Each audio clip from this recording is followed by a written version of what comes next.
सभी विद्यार्थियों का ऑनलाइन क्लासेस में स्वागत है। आइए पवन दूत का अब हम थर्ड पार्ट की ओर चलते हैं और जो पैराग्राफ रह गए थे उनको पूरा करते हैं। तो यहाँ से देखिएगा, कोई प्यारा कुसुम कुमला गेह में जो पड़ा हो। यदि कोई प्यारा कुमला, कुमला माने कुमला गया हो, गेह मतलब घर, यदि उस घर में कोई कुमलाया हुआ फूल तुम्हें दिखाई दे तो क्या करना, तो प्यारे के चरण पर ला डाल देना उसी को। तो उसे लाकर कन्हैया के चरणों पर डाल देना।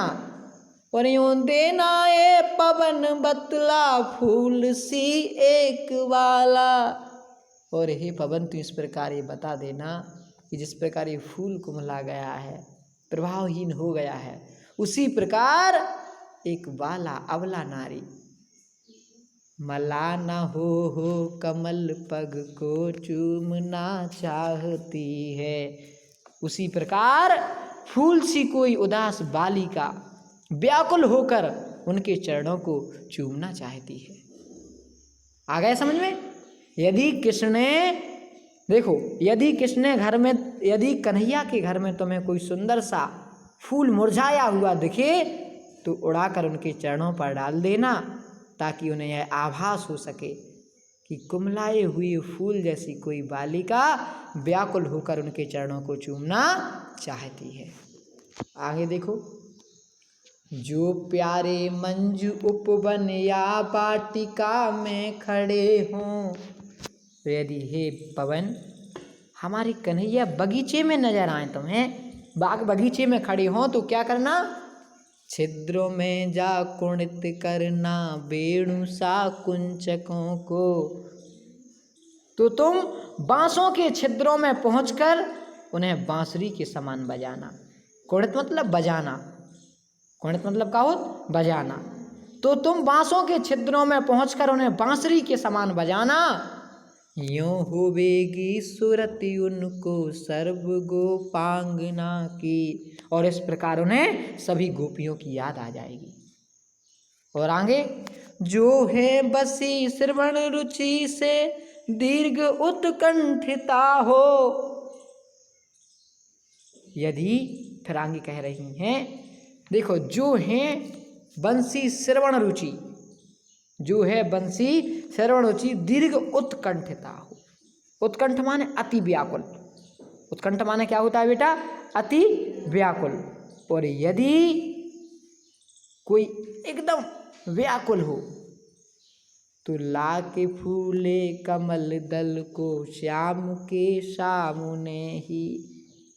राधा कहती हैं, सॉरी एक मिनट, जो है बंसी श्रवण रुचि से दीर्घ उत्कंठता हो तो उन्हें व्याकुल होकर गोपियों की याद आ जाएगी। यहाँ तक हो गया था। अब अगला, ला के फूले कमल दल को श्याम के सामने ही। हमारे कन्हैया के सामने कमल की पंखुड़ियों को, कमल के फूल को थोड़ा थोड़ा विपुल जल में व्यर्घ हो डुबाना। खिले हुए कमल की पंखुड़ियों को व्याकुल होकर थोड़ा थोड़ा करके जल में डुबोना। वयों देना भगिनी जतला एक अम्भोज नेत्रा। और इस प्रकार बता देना कि कमल नेत्रों वाली राधा, इस प्रकार बता देना, अम्भोज नेत्रा मतलब कमल के समान नेत्र वाली। तो हे पवन तू इस प्रकार बता देगी कि कमल के समान नेत्र वाली राधा आँखों को ही बिरह बुधुरा बार में बोरती हैं। तो इस प्रकार बता देना कि कमल जैसे नेत्रों वाली राधा वियोग में व्यथित होकर अपने नेत्रों को आंसुओं में रात दिन डुबोए रखती है। आगे देखो नेक्स्ट पैराग्राफ। और क्या करना, धीरे लाना बहन करके नीप का पुष्प कोई। नीप माने कदम्ब, बहन माने उठाना।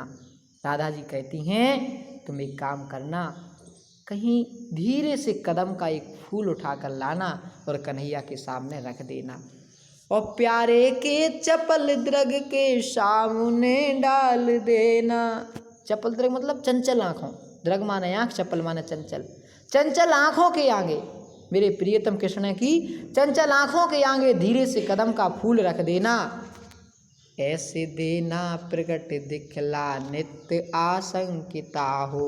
आशंकिता माने आशा रहित। और इस प्रकार यह प्रकट कर देना कि उनके वियोग में प्रतिदिन किस प्रकार मैं शंकाओं से घिरी रहती हूँ और कैसी होती विरह बस में नित्य रोमांचिता हूँ। और मैं मिलन की आस में कदम के फूल जैसी पुनः पुनः रोमांचित हो उठती हूँ। ये बात उन्हें कन्हैया को समझा देना। और अगर ये ना हो सके तो क्या करना, बैठे नीचे जिस बिटप के श्याम होवे उसी का। जिस पेड़ के नीचे, जिस वृक्ष के नीचे कन्हैया बैठे हों, कोई पत्ता निकट उनके नेत्र के ले हिलाना। तुम उसी का पत्ता उनकी आंखों के सामने लाकर इस प्रकार हिलाना कि यों प्यारे को विदित करना चातुरी से दिखाना। और इस प्रकार तुम अपनी चतुराई पूर्वक उसे इस प्रकार हिलाना और क्या बताना कि मेरे चिंता विजित चित्त का क्लांत हो काप जाना। ये बता देना कि प्रिय के वियोग में, अर्थात कन्हैया के वियोग में इस बात से अवगत करा देना कि चिंता ने मेरे हृदय पर विजय पाकर मुझे किस प्रकार थका दिया है। कोई एक पत्ता लाना वृक्ष का और सामने उसे हिला देना और इस प्रकार ये बता देना कि ये जैसे पत्ता कांप रहा है ऐसी मैं आपकी चिंता में लगातार कांप रही हूँ, चिंतित हूँ। और आगे, सूख जाती मलिन लत का धरा में, सूख जाती मलिन लत का जो धरा में पड़ी हो। और यदि मथुरा की भूमि पर तुम्हें कोई मुरझाई हुई लता दिखाई दे, मुरझाई हुई लता दिखाई दे, तो पाँव के निकट उसको श्याम के ला गिराना। तो उसे कृष्ण के पैरों पर डाल देना। और यूं सीधे प्रकट करना प्रीत से वंचिता हो। और इस प्रकार ये बता देना कि तुम्हारे प्रेम से वंचित होकर, तुम्हारे प्रेम से बिछुड़कर मेरा होना अति मलिन और सूखते नित्य जाना। मैं तुम्हारे बिना इसी पत्ते की भांति, समझ में आई कि नहीं? देखो बिका के नहीं, इस प्रकार बता देना कि मैं भी इस लतिका के समान मुरझा कर सूखती जा रही हूँ। सूखी जाती मलिन लता धरा में जो पड़ी हो। यदि कोई मुरझाई हुई लता पृथ्वी पर डली हो तो पाँवों के निकट उसको श्याम के ला गिराना, तो कन्हैया के पैरों के पास उसको उड़ा देना, गिरा देना। वो यूँ सीधे प्रकट करना प्रीत से वंचिता हो। इस प्रकार उसके सामने आए बता देना कि प्रेम विहीन में होकर या प्रेम से बिछुड़कर राधा जी मेरा होना अति मलिन और सूखते नित्य जाना, में सी लता के समान मुरझा कर सूखती जा रही हूँ। नेक्स्ट देखिएगा, कोई पत्ता नवल तरु का पीत जो हो रहा हो। यदि नए पेड़ का कोई पीला पत्ता तुम्हारे सामने आए, पेड़ एकदम नया हो, एक आध पत्ता कोई पीला हो गया हो, तो प्यारे के दीर्घ युगल के सामने उसे ला। तो दीर्घ युगल बहुत पहले बता चुके हम। दीर्घ युगल का मतलब कमल के समान नेत्र वाले। तो मेरी उस प्रियतम कन्हैया की आंखों के सामने उसे धीरे रखना और धीरे धीरे संभल रखना और उन्हें यूं बताना, उनके सामने रख देना और इस प्रकार उन्हें यह बताना कि पीला होना प्रबल दुख से प्रोषिता सा हमारा। प्रोषिता माने पति से बिछड़ी हुई। इस प्रकार यह पत्ता पीला हो रहा है, उस प्रकार बिछड़ी हुई स्त्री के समान मैं भी नित्य पीली पड़ती जा रही हूँ। प्रियतम की आंखों के आगे धीरे से इस प्रकार रखना और इन्हें बता देना कि पति से बिछड़ी हुई स्त्री के समान मैं नित्य कैसी पड़ती जा रही हूँ, पीली पड़ती जा रही हूँ। और इस पद्यांश का हम लास्ट पैराग्राफ देखते हैं, 2 पैराग्राफ और हैं। यों प्यारे को विदित करके सर्व मेरी व्यथाएं। और इस प्रकार हे पवन, तो इस प्रकार सारी व्यथाएं मेरे कन्हैया को बताना और धीरे धीरे पहन करके पाँव की धूल लाना। और तुम एक काम करना, आते हुए उनकी पैरों की धूल को ले आना, थोड़ी सी भी चरण रज जो ला न देगी मुझे तो। अगर तुम थोड़ी सी भी धूल मेरे पास नहीं ला सकती तो क्या करना, हा कैसे व्यथित चित्त को मैं बांध सकूंगी। अगर तुम थोड़ी सी भी धूल नहीं ला पाओगी तो मैं अपने दुखी मन को समझा नहीं सकूंगी, मैं उदास ही रह जाऊंगी। और पूरे हों वे ना यदि तुझसे अन्य बातें हमारी। यदि तुमसे मैंने जितनी भी बातें कही हैं पूरी ना हो तो क्या करना, तो तू मेरी विनय इतनी मान ले और चली जा।